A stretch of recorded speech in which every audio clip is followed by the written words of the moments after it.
ఇక పొట్టేళ్ళకు తలకాయ, పొట్టేలు తలకాయ, కాళ్ళు, బ్రెయిన్ ఇవన్నీ వచ్చినాయి. ఇవాళ మార్కెట్కి పోయి తీసుకొచ్చేయండు. మాలసరావులే అనుకుందాం అని అంటున్నాడు. ఇక ఆయన తీరని లేకుండా ఉండి తెచ్చినందుకు ఇవాళ తీసుకొచ్చేయండు. వండుకుంటున్నాం. ఇక ఇది ఉడకబెట్టన్నట, కాళ్ళు తలకాయ ఉడకబెట్టన్నట.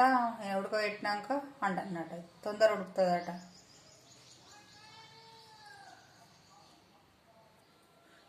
కుక్కర్లో వేస్తున్నా నేను.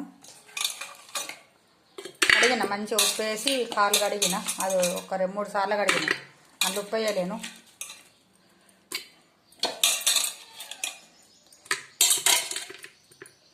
ఇవి ఎంత మైల ఉంటుంది కదా, అంత కాలుస్తారు కదా కాళ్ళు బాగా.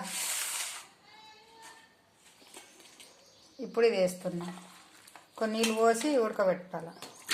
ఉడకబెడితే తొందరగా ఉడుకుతుంది. మళ్ళీ ఉడకబెట్టిన నీళ్ళు ఆరబోయొద్దండి. మళ్ళీ ఇవి నీళ్ళు కూర అనేటప్పుడు మళ్ళీ ఇండిన పోసేయాలి. కొన్ని వాటర్ పోసి